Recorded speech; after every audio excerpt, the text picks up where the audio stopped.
Magandang umaga po, magandang tanghali at magandang gabi kung saan man kayong dako naroroon sa mundong ito. Muli po magkakasama ito yung lingkod, Brad Eugene Gapong, Depensor Katoliko.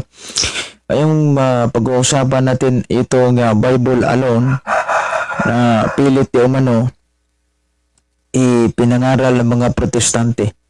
Araw ngayon ng Miyerkules, Pitsa 27 na po na buwan ng Abril at kapistahan ngayon ng ating patron dito, si Saint Vincent Ferrer. At ngayon po'y kasabay ang birthday na aking kapatid. At happy birthday sa mga nagbe-birthday ngayon at to all sa mga nagsiselebrate ng piyesta. Happy piyesta po sa inyo. Okay. At sa pagkakataong ito, bigyan natin itong linaw, itong Bible alone. Kasi yan ang madalas na sinabi ng mga anti-Catholics na Bible alone lang talaga. Kaya kung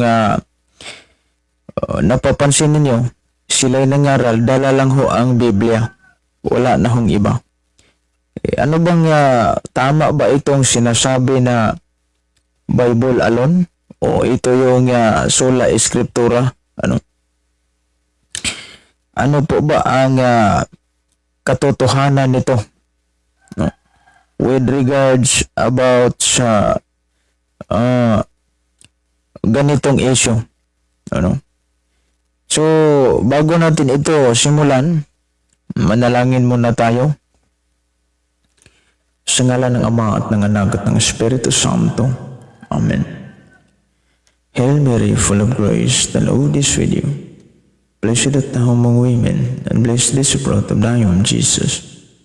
Holy Mary, Mother of God, pray for us sinners, now and at the hour of our death. Amen. Glory be to the Father, and to the Son, and of the Holy Spirit, as it was in the beginning, is now, and ever shall be, world without end. Amen. In the name of the Father, and of the Son, and of the Holy Spirit. Amen. Okay. Sa lahat ng mga nag-view sa live na ito, magandang umaga. Nandito ang si Rio Sura, Buena Flor. Magandang umaga po sa inyo. Lalong-lalo na sa mga nagsubaybay ng ating live. Ano po ang tama ba itong Bible alone lang? Kapag sinasabi nating Bible alone, ito po'y doktrina mismo ni Martin Luther. Sino ba itong si Martin Luther? Yan po ay isang paring Katoliko na kumala sa simbahang Katolika for some reason at nagprotestante, at yan nga yung tinaguri ang ama ng protestante. The father of Protestantism is Martin Luther. Kaya ang ginawa niya, hindi na siya naniniwala sa simbahang Katolika at yan nga ang pasimuno nitong Bible alone na inakala niya Biblia lang talaga ang ating paniwalaan at wala na pong iba.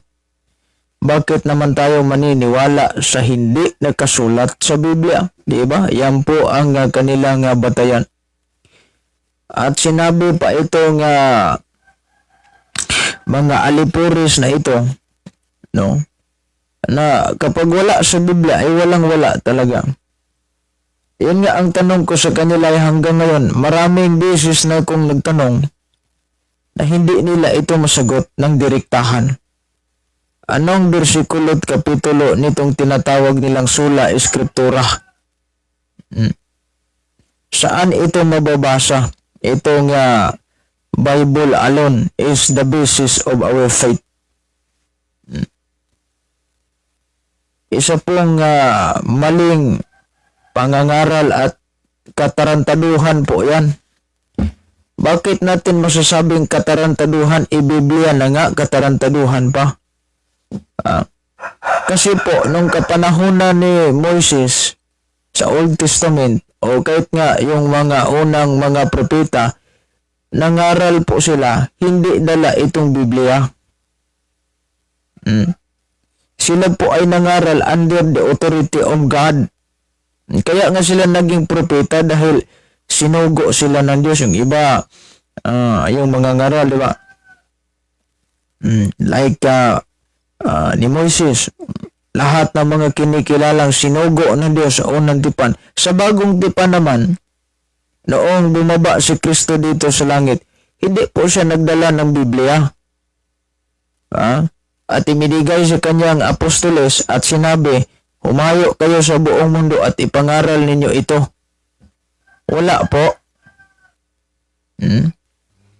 Dahil ang Biblia, mas una pa ang simbahang Katolika kaysa Biblia. Hindi niyo ba alam? Itong bakit natin masasabi na isang katarantaduhan itong ginawa ni Martin Luther? Dahil pilit niya di umano ipasok sa isip ng mga tao na Biblia lang talaga ang batayan. Abay, mali yan dahil doon pa lang sa Council of Rome in 382 AD, doon nagsimula ang compilation of the Bible sa pamamagitan ni Pope Damaso. Sino ba itong si Pope Damaso? Yan po ay successor ni St. Peter, isang Papa na Roma, ika-27 na Santo Papa. Siya po ang nag-compile ng Biblia, no? So just imagine na lang, mula kay San Pedro, ilang taon bago nagkaroon ng Biblia, ano bang ginagawa ng mga apostoles nung araw? Noong sila'y nangaral, hindi po sila nagdala ng Biblia. Ang kanila pong binabatayan is yung salita mismo ni Kristo. Halimbawa na lang po, itong New Testament, sinulat ito ni St. Matthew, St. Mark, St. Luke, St. John, o yung mga four gospel, no? Sinulat ng ating mga evangelist. Hindi yung evangelist ng Seventh-day Adventist kasi nagtataka din ako sa kanila, with due respect sa inyo, bakit mayroon kayong tinatawag na evangelist? Wala naman kayong nasulat na ebanghelyo. Diba? Katawa-tawa yan, ano? At ano po ba ang binabatayan nitong mga mga apostoles nung sila'y nangaral? Ito po ang nagkasulat sa Biblia sa Sikan Tesalonica. Ito yung sulat ni Apostol Pablo sa ikalawang Tesalonica, Kapitulo 2, versikulo 15. Basahin natin ito.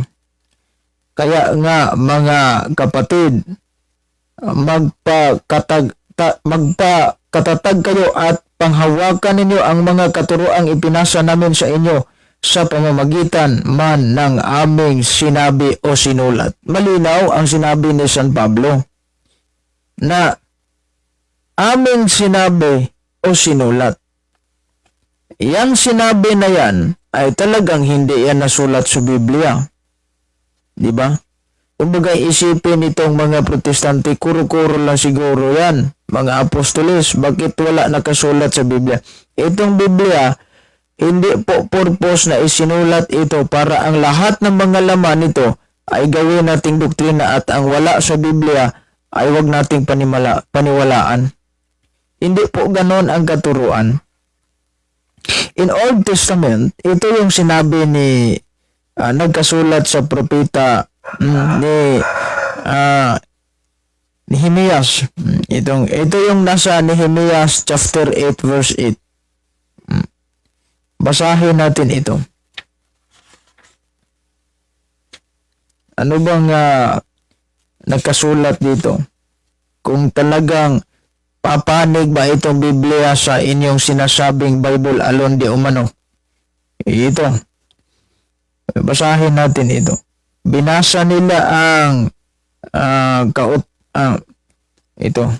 Binasa nila ang kautusan ng Diyos at isinalin ito sa kanilang wika at ipinaliwanag ito upang maunawaan ng mga tao.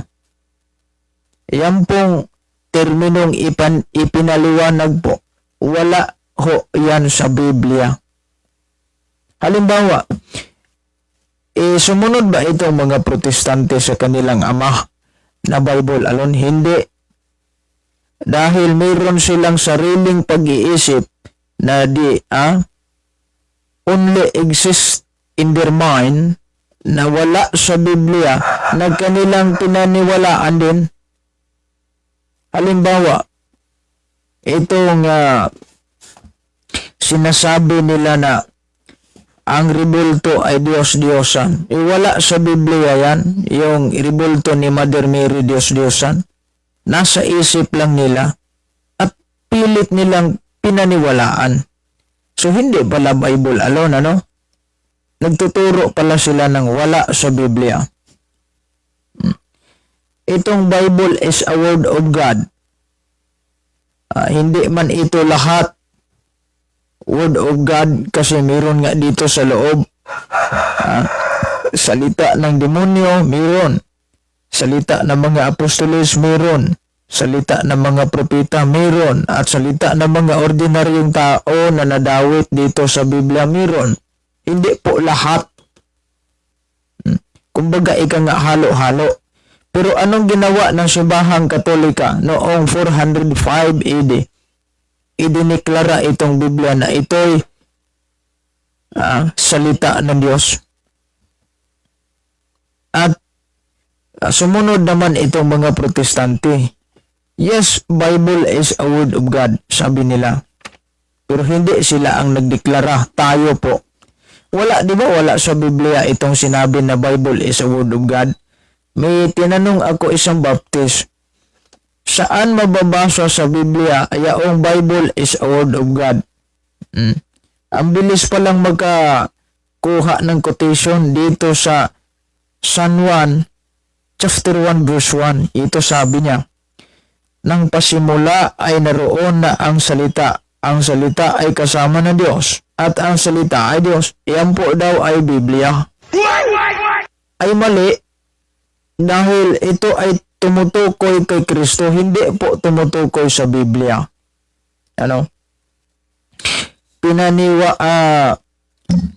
Pinaliwanag yan ng isang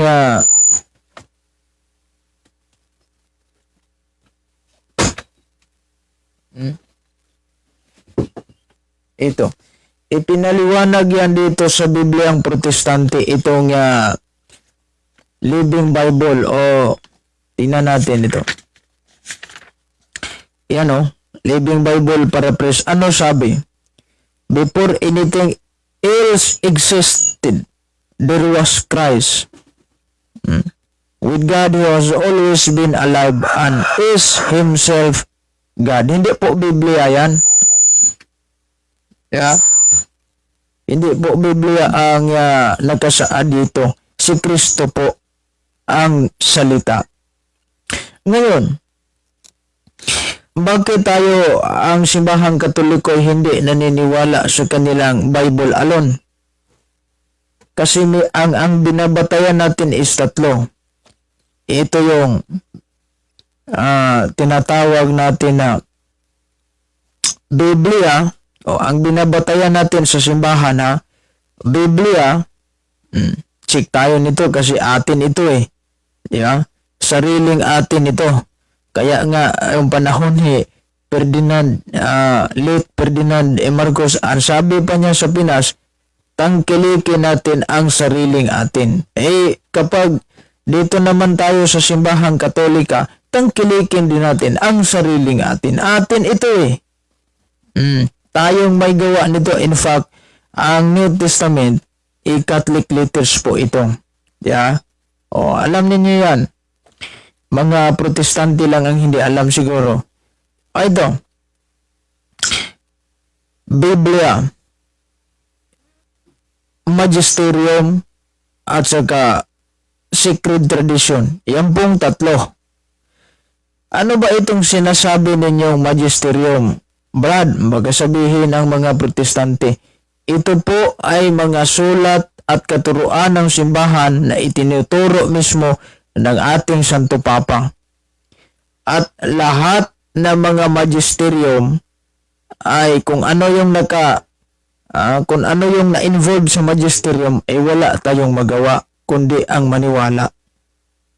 Kasi kapag ikaw ay hindi naniniwala sa magisterium at alam ng buong simbahang Katolika na itinituligsa mo yung magisterium at sinuway mo yung magisterium, lalong-lalo na yung Santo Papa ay magiging heresy ka na nun. At kapag ang isang dao ay nagtuturo na ng kamalian sa loob ng simbahang Katolika, aba, iwan ko kung saan siya pupulutin ng kangkungan. Kumbaga, ika nga sa kangkungan ito pupulutin. Kaya wag tayong magturo ng hindi sang-ayon sa simbahang Katolika. Yan po ay magisterium. At ito namang tinatawag nating secret tradition. Ano ba itong secret tradition? Ito po ay hindi natin makuha ang dictionary natin yan, yung malaki. Doon sa Merriam-Webster Dictionary, ano ba yung tradition? Ito yung a belief or story of a body or belief of stories relating to the past that are commonly accepted as historical truth, not verifiable. Yung bang hindi nagkasulat sa Biblia pero itinuro ng simbahan na pinipreserba ito ng Holy Spirit. Ito yung ano ba ito? Ito yung tinatawag natin na apostolic tradition o yung mga secret tradition. Meron tayong tatlong secret tradition. Meron tayong tatlong tradition. Ano po ba itong tatlong tradition? Ito yung Mosaic tradition. O yung mga tradisyon galing kay Moses, yung Deuteronomio chapter 6 verse 6 to 9. At yung pangalawa, ito yung Jewish tradition. Yan po ang mga tradisyon ng mga Hudyo. Yung sa mababasa natin sa St. Matthew chapter 15 verse 1 to 6, St. Mark chapter 7 verse 5 to 7. Yan po ang Jewish tradition. At iba naman itong ating pinaniwalaan. Ito po ay apostolic tradition. Ayun nga yung tinuro ng mga apostoles sa pamamagitan ng sinabi at sinulat. Yan po ang sa 2 Thessalonians chapter 2 verse 15 at saka itong 2 Thessalonians chapter 3 verse 16. Yan po ay tradisyon. Tayo lang po ang Katoliko meron nun. At ano itong mga tradisyon? Ano bang example ng mga tradisyon? Pinag-uutos ng simbahang Katolika na hindi natin pwedeng suwayin. Ito yung mga Holy Rosary. Diba hindi naman itinuro ng mga apostol sa Biblia na may mag-Holy Rosary kayo. Ito na po ang tradisyon, secret tradition ito ng mga simbahan na ang laman ng rosaryo ay Biblia po. Nasa loob ng Biblia. Yung Our Father, itinuro man yan ni Kristo. Yung Hail Mary, nasa Biblia po, litra por litra. Apostles' Creed, meron din yan sa Biblia, litra por litra. At ano pa? Itong mga celebration natin. Yung mga Fiesta of the Saint. Ngayon, wala naman sa Biblia, Brad, na yun nga, yung pinuputakti ni hindi ko nalang banggitin yung pangalan. Yung preacher na Seventh-day Adventist, natawa ako, sabi niya, wala nakasulat sa Biblia itong Feast Day of St. Vincent Ferrer, de San Jose, lahat ng mga santo, wala. Pero that is tradition taught by the Catholic Church. Sa ayat sa gusto ninyo, ang simbahang Katolika po, ano sabi ni San Pablo? Basahin natin itong 1 Timothy chapter 3 verse 15. Ito yung sabi niya. Upang kung hindi man ako makarating agad ay malalaman mo. Malaman mo kung ano ang dapat na maging ugali ng mga tao sa sambahayan ng Diyos na buhay na iglesia. Ito nga, babasahin natin ito ulit. Upang kung hindi man ako magkarating agad ay malaman mo kung ano ang dapat maging ugali ng mga tao sa sambahayan ng Diyos na buhay, sa iglesia na haligi at saliga ng katotohanan. Ito pala ang iglesia ay haligi at saliga ng katotohanan, hindi po Biblia. Dahil po itong Biblia ay bunga po ito ng katuruan ng ating simbahang Katolika. This is the living tradition of the apostles. Itong New Testament. At yung Old Testament naman, living tradition din yan ng nagka-experience ng Diyos. Yan, si Abraham, itong silang si Noe, si Moses, si Job, si Isaiah, o si Jeremiah, lahat na po noong mga nasa Old Testament. Di ba? So, hindi ibig sabihin na Biblia lang ang batayan ng ating pananampalataya. Dahil po, hindi kompleto itong Biblia. Hindi po complete details itong Biblia. Bakit natin nasabi, yan ngang life ni Mother Mary, hindi nagkadetalyo yan sa Biblia kung paano siya ipinanganak at kung sino yung tatay at nanay niya, saan siya ipinanganak, di ba? Kailan yung birthday niya? Wala. O mismo nga ang buhay ni Jesus, the life of Jesus in the Bible, hindi rin kumpleto ang detalye. Hindi nga sinulat kung ano ginagawa niya noong taong 12 anyo siya pataas hanggang nag-30 po. Di ba walang nagkasulat? So sino yung pinaniwalaan natin patungkol dyan? Yung mga scholar natin, yung mga Bible scholar natin, sila yung may sabi. Kaya nga minsan, ang Biblia hindi ninyo maiwasan, may footnote talaga. May footnote talaga. Na ipinaliwanag dito sa footnote kung ano yung ibig sabihin nitong mga nasa Biblia. Ang Biblia, hindi po kompleto yan. Hindi kompleto. Bakit naman nasabi na hindi kompleto? Babalikan natin ulit itong explanation mamaya. Bakit sinabi natin na Biblia na nga ang binabatayan ng Protestante? Bakit sinasabi pa na yung walang kwenta? Isang malaking kamalian itong Bible alone. Wala namang problema. Gumagamit ka ng Biblia. O inyo yan, karapatan nyo yan. Kasi naawa kami sa inyong mga Katoliko. Dahil nung time na yon, hindi ko magkuha yung history book na sa ilalim, na pinoprohibit nitong Katoliko na magbasa ng Biblia na hindi authorized galing sa simbahan, yung bang walang imprimatur, hindi galing mismo na simbahang Katolika. Kaya nga nagprohibit tayo nun. Pero ang sabi ni Apostol San Juan, chapter 21, ito babasahin natin ito. Ang sinabi ni Apostol San Juan, chapter 21 verse 25. Ito sabi niya,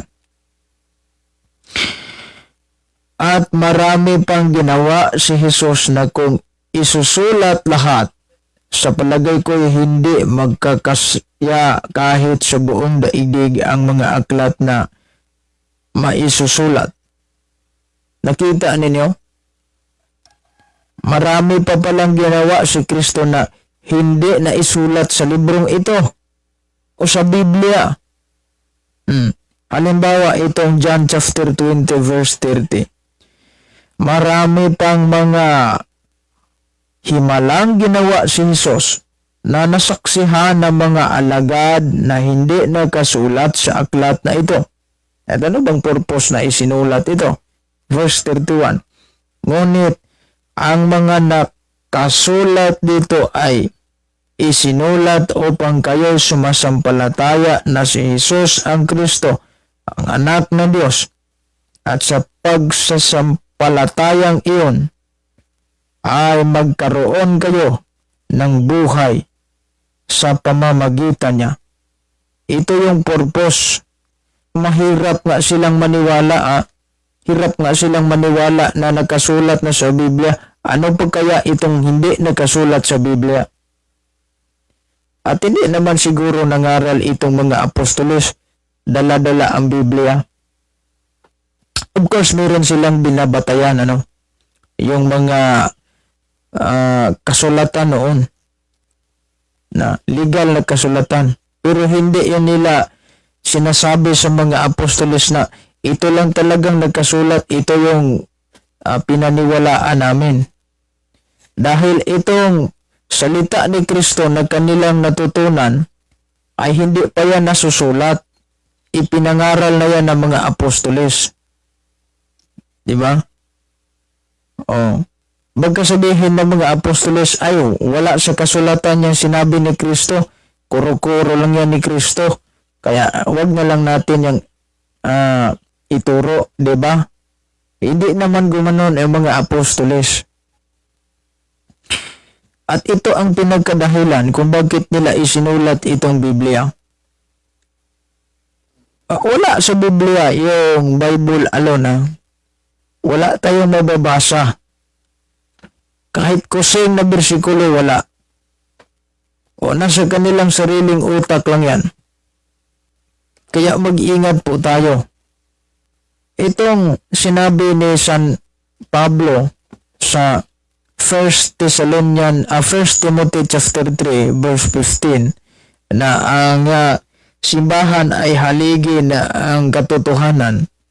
Kung ano itinuro ng simbahang Katolika ay wala tayong magawa kundi ang maniwala. Bakit ikamo? Sinabi mo kanina, Brad, na yung mga protestante kalukuhan dahil gumawa sila ng nangaral lang sila ng Biblia alone. Bakit sabihin natin kalukuhan? Kasi paano na yung hindi nasulat sa Biblia na ginawa mismo ni Kristo? Hindi ba natin pinaniwalaan yun? Natural sa inyong sikta wala. Dahil hindi inyo alam. Pero para sa aming mga Katoliko, alam namin. Diba? Ito, sa John chapter 21 verse 25. At marami pang ginawa si Jesus kung isinulat lahat. Sa palagay ko hindi magkakasya kahit sa buong daigdig ang mga aklat na maisusulat. Ano ba bang mga maraming ginawa si Jesus? Halimbawa, hindi na nagkasulat sa Biblia. Ano ito? Yung pagpapakita niya kay Sister Faustina, ito yung Divine Mercy. Doon sa punla, di ba? O hindi naman nagkasulat yan. Itong mga milagro, himala ng Holy Eucharist. Doon sa iba't ibang lugar. Hindi naman nagkasulat sa Biblia yan. Sinabi lang ni Kristo sa Last Supper, ito ang aking katawan, ito ang aking dugo. At wala naman tayong nagkasulat dito. Wala naman tayong mababasa sa Biblia na nagkasulat talaga na doon sa Jerusalem at doon sa Efeso, doon sa mga lugar na pinuntahan nila Pablo or na mga apostoles, may himala yung Holy Eucharist. Wala pa naka-record. At yan, isa yan sa mga ginawa ni Kristo na hindi naka-record sa Biblia. O, nakita ninyo? Intindihan? Kaya nga, itong Biblia ay haligi at sinabi ni Apostol San Pablo, ito, babasahin natin ulit. Itong 1 Timothy chapter 3 verse 16. Ano ba sabi ni San Pablo? Chapter 3 verse 15. Ito sabi niya, upang kung hindi man ako magkarating agad ay malalaman mo kung ano ang dapat na maging ugali ng mga tao sa sambahayan ng Diyos na buhay, ang iglesia na haligi at saligan ng katotohanan. Kahit hindi kayo Katoliko ay wala kayong magawa kundi ang maniwala kung ano itinuturo ng simbahang Katolika dahil siya po ang haligi, tayo po ay haligi at saligan ng katotohanan. At dapat natin alam, kahit libro ng Seventh-day Adventist ay nagsasabi sila ng ganito. Bisaya ito. Ito-translate na lang natin ito sa Tagalog para maintindihan. Hinoon ang tanang katawhan sa kalibutan kinahanglan magkaila sa kalagmitan o katuyuan nga gituyo sa sistema sa Iglesia Katolika sa katapusan.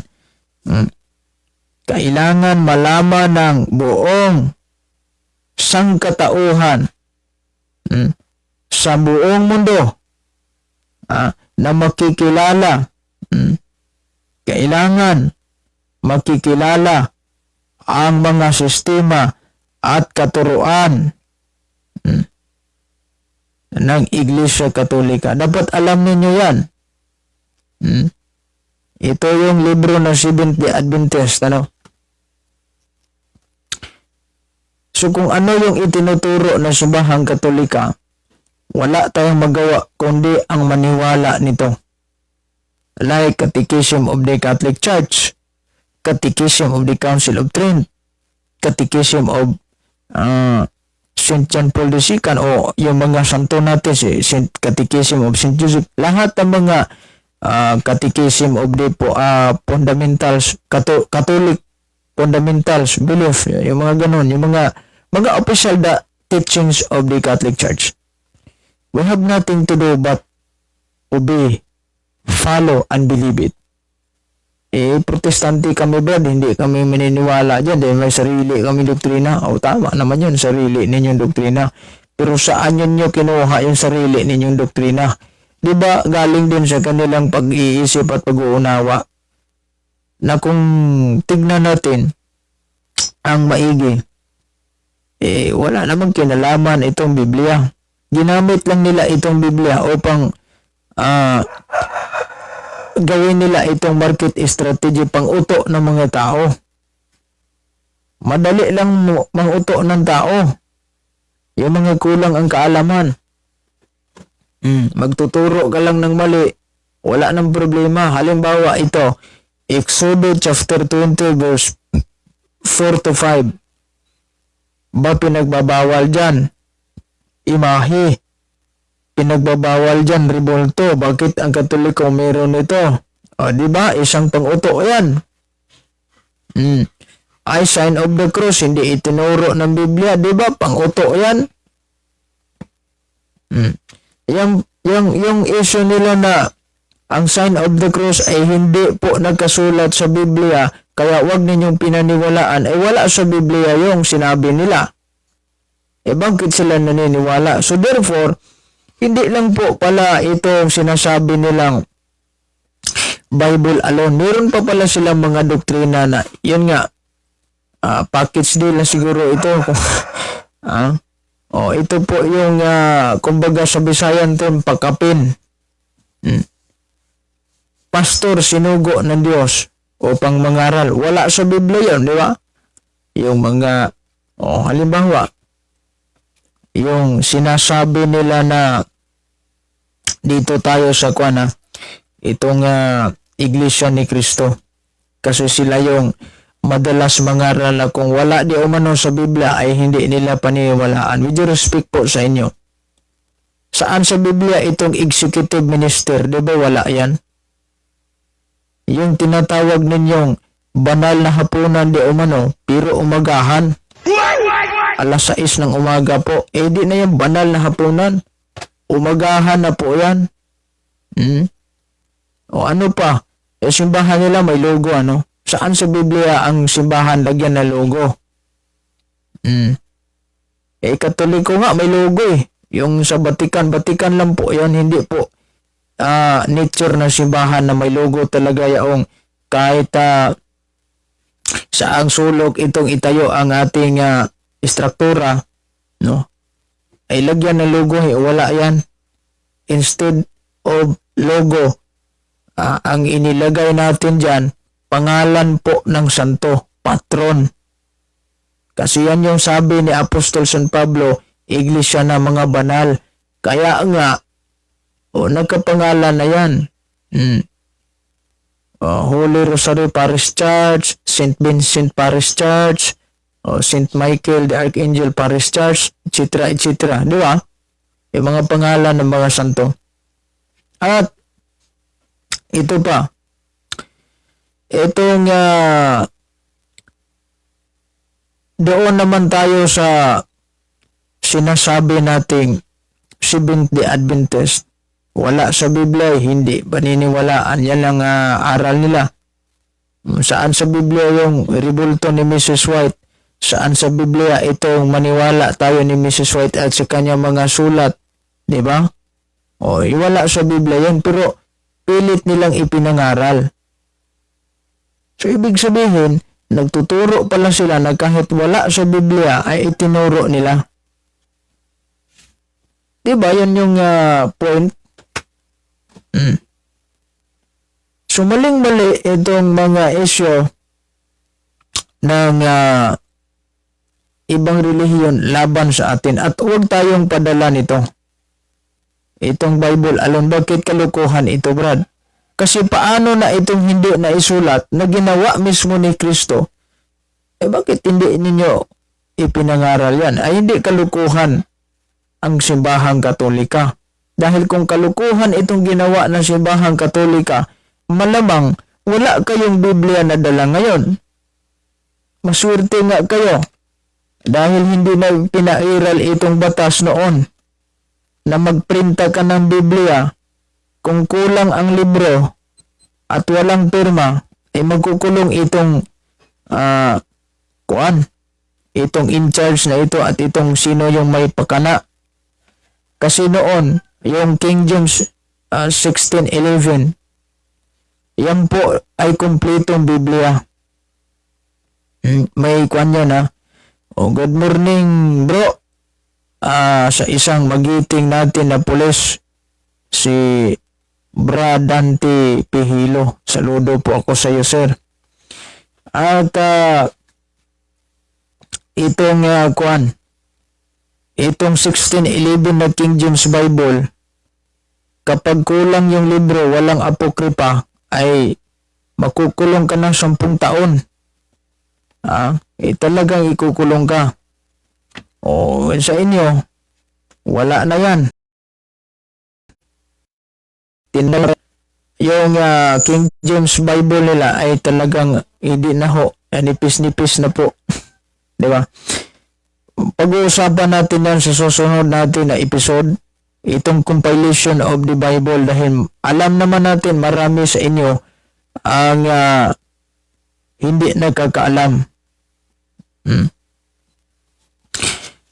At ito itong sinasabi nilang Bible alone na galing di umano ni Martin Luther at isang father of Protestantism, huwag tayong padala noon, huwag tayong pauto. Yung bang sinabi na bakit naman kayo nananalangin magsa-sign of the cross? Wala naman sa Biblia yan. Yung mga novena ninyo ng mga santo, wala naman sa Biblia yun. Kaya huwag tayong maniwala. Piyesta ngayon, piyesta ng aming patron. Wala sa Biblia. Piyesta ni Senyor San Vicente. Si Senyor San Vicente daw, wala sa Biblia. Alam niyo ba kung bakit tinawag itong si Senyor San Vicente na angel of judgment, the angel of revelation. Kasi mostly po sa kaniyang turo ay patungkol sa araw ng paghuhukom. Pero mayroong kompetensya. Itong si Mrs. White, nagtuturo siya ng araw ng paghuhukom, at itong si William Miller na bumalik itong Kristo 1844, ipalpak naman. Kaya itong si William Miller, nag-reset ulit siya ng date, palpak pa rin.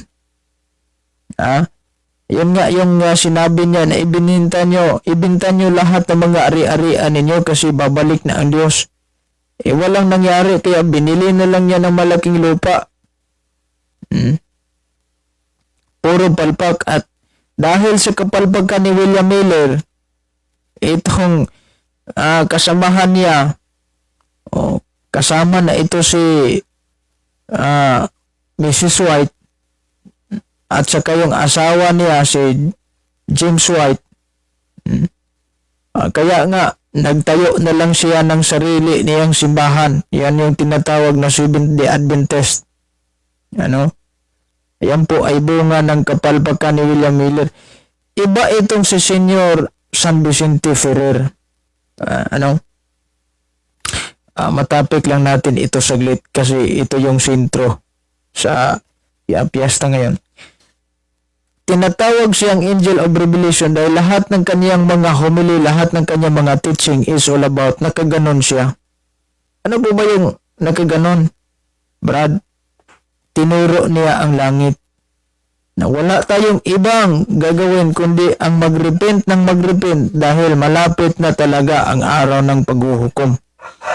Hindi man niya sinabi kung kailan ito mangyari dahil ang tao'y walang karapatan na alamin kahit yung mga santo. Yung magiging santo. Halimbawa, yan si Senyor San Vicente. Hindi niya alam kung kailan babalik yung ating Panginoong Jesucristo. Sabi lang niya, mayroon talagang araw ng paghukom at malapit na ito. So kaya ganun doon tayo sa taas. Hindi niyo ba alam? At bakit siya may pakpak, Brad? Noong ipinanganak siya ng kanyang ina, may pakpak na ba? Hindi.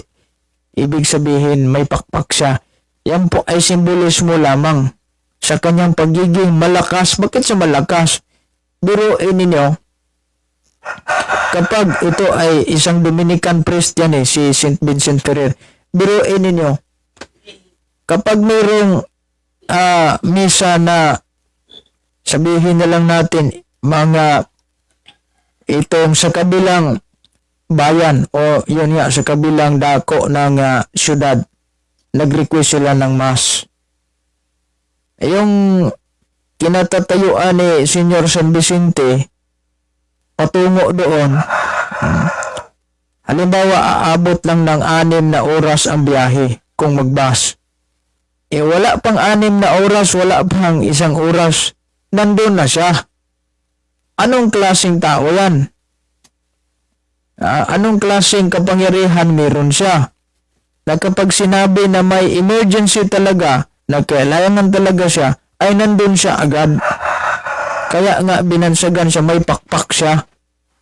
Dahil sa sobrang lakas, diba yung ibon, malakas yan lumipad kasi may pakpak. Dahil pa siguro itong Ducati na yan, kapag sila ay lumipad, di ko alam kung hindi naman ako expert about gaano kalakas itong ibon lumipad kasi we are not scientists. But iyan po ang agwan. At si Senyor San Vicente naman hindi nangaral, nagamit itong Biblia lamang. Nangaral siya under the authority of the church, kaya nga ginamit niya itong magisterium, lahat-lahat na po meron ng simbahang Katolika.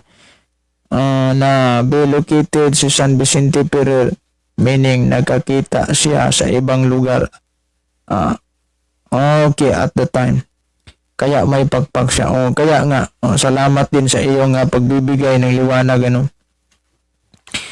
Hindi na lang natin ito kompletuhin kung yun lang yung mga Ano pa yung mga himala, Brad, na ah, nagawa ni Senior San Vicente? Marami yan. Yang nahulog yung sapatos niya doon sa may life of, kuan ako dito ha, St. Vincent Ferrer. Ito, yung librong Life of the Saint na nasa gilid ko. Hindi yan lang, yung konting impormasyon lang yan kay St. Vincent Ferrer. Pero meron talaga akong story niya na hindi ko makuha kasi nasa likod. Ano? Yung nahulog yung sapatos niya doon sa balon. Doon sa balon. Ano ba yan? Well. Baga, deep well. At nagdasal siya na sana tumubo yung tubig. Para pag dumami na yung tubig doon sa balon, makuha niya yung, kasi ang lalim ng balon makuha niya yung kanyang sapatos. At yun nga, sa pagdadasal niya, ay tumubo naman yung tubig. Tumaas yung tubig, tumaob. At nakuha niya yung sapatos niya. Ano bang himala nun? Ay, wala. Kung tingnan sa mga protestante, wala. Pero ang sa Katoliko, mayroon ano bang himala? Himalang sapatos niya ay hindi po nababasa. Hindi nabasa yung sapatos niya. Kaya, kahit palutang-lutang, baka naman siguro, Brad, kanyan, waterproof, imposible yan. Dahil kahit gaano ka waterproof itong sapatos ninyo, kapag inilagay yan sa tubig, talagang mabasa talaga yan. Ano? Pero sa kanya wala. Dry na dry po, parang hindi po nadapuan ng tubig. Ano pa yung mga milagro niya? Itong mama niya, habang nagbubuntis sa kanya, may isang bulag na babae na idinapo ang kanyang tainga doon sa sa tiya ng kanyang ina. At sinabi sa isang babaeng bulag na ito palang binuntis mo ay isang anghel. At on the spot po, nagkakita agad yung bulag. Diba? Nakakita ang bulag. Anong klaseng himala yan? At the time na noong isilang si Senior San Vicente po, lang araw hindi pa umabot ng yung mismong pagsilang niya. Mahimala bang nagawa? Yes. Kasi at that time, ilang taon na ho na hindi umuulan sa kanilang lugar. Lahat, wala na silang, pati nga hayop problema na sila kung saan nila pagkainin kasi walang ulan. Puro init po. Patay lahat ng mga damo. Hirap na tumubo itong mga halaman. At mismo sa pagsilang ni St. Vincent Ferrer ay nagsalita agad siya. Anong sabi niya? I-prosesyon ninyo ako ikot sa ating baryo. Ay ginawa naman itong ng magulang niya. At eksaktong pagkatapos ng prosesyon, pabalik sa kanyang bahay, umulan po. At nabigyan sila ng tubig. Siguro, itong mga protestante ay kuro-kuro lang, story niyo lang yan. Wala sa Biblia yan. Life of St. Vincent Ferrer yan na isinulat mismo ng simbahang Katolika. At take note, hindi po kami magsusulat ng Life of the Saints na hindi naman totoo. Kasi yan nga yung mag-canonize ng santo ay hindi po madali yan. Napakataas na proseso yan. Baka sa susunod episode natin, yan yung topic natin, paano mag-canonize ng santo. At ano pa? Maliban doon, ano pa yung himala na nagawa niya? Itong isang babae, di umano, napakagandang babae, Pero yung pala, ay sumanib doon si Satanas sa babae para akitin itong si Saint Vincent Ferrer na makipagtalik. Bah, ibang trip nito Pero anong ginawa ni Saint Vincent Ferrer? Hinamo niya babae, wala namang problema kung gusto mo ko. Anong ginawa niya? Sindi siya ng apoy at doon niya inilagay sa isang malaking yung bang maraming uling doon pag nag-ilaw na yung uling lahat naging may mga apoy na, humiga siya doon sa apoy doon sa uling na yung parang di ko mailarawan no, parang isda siya nga naisugba doon, di ba? At sinabi niya sa babae na kung gusto mo akong tikman, halika, tabi tayo. At lumayas yung babae. Isa palang demonyo. Di ba, sino bang nagagawa nun? Wala. Malamang, pag ordinaryong tao ka lang, kahit nga kandila, iganon mo lang yung darili mo, darili mo, ano ba yun? Daliri mo, Hindi ko masyadong mai-pronounce. Tigas kasi ng Pero mainit na. Yung nadapuan ka lang ng tabotso ng motor, mainit na. Pero siya hindi po napapaso. At marami pa po yun yung himala na nagawa niya nung siya ay patay na. Yung babaeng nabaliw na tinaga yung kanyang anak at niluto. Pinuntahan ito ng ama ng bata ang libing ni Saint Vincent Ferrer at inalay niya ang kapirasong laman ng kanyang anak doon at pagbalik niya sa kanyang bahay, buhay yung anak niya. Ang nyari nun, nagkakakilabot ang dami ng milagrong nagawa niya. Hindi ko lang babasahin sa inyo. Nandoon ang libron. Bisaya. Yan yung yun yung kanyang mga magandang gawain na talagang hindi kayang gawin ng ordinaryong tao lang.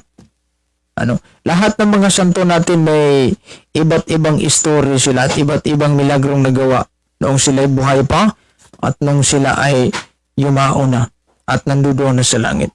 Doon nabalik tayo sa issue. Itong Bible alone. Yung sinasabi ko sa inyo, wala talagang mababasa sa Biblia. As in, wala. Walang-wala. Anong walang-wala? Walang-wala itong sinabi nilang Bible alone is the basis of faith. Hindi yan natin makikita sa Biblia.